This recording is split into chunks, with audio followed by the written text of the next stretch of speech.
Hello everyone and welcome back to the CookHub. Today's recipe is made by my grandma. She is showing us how to make crispy and delicious taro root chips, also known as Arbi chips. So now let's get started.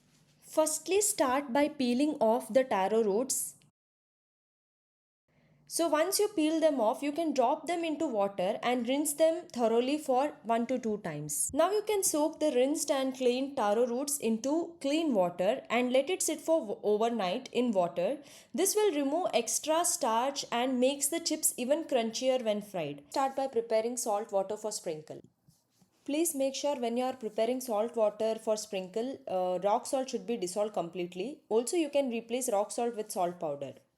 Grandma is directly slicing the taro into hot oil using a slicer or a grater, but you can do it beforehand and then fry the slices in batches. Fry them on medium hot oil.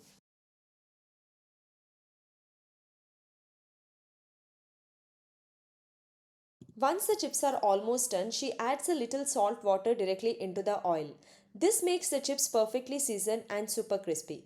But again, you can sprinkle a pinch of salt and some homemade masalas of your choice once you drain out the chips. Let it sit for 5 to 7 more minutes after adding the salt water.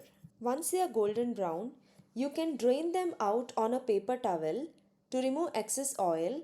Once it is completely cooled, you can then store it in an airtight container. If you like this recipe, don't forget to like, share and subscribe to the Cook Hub.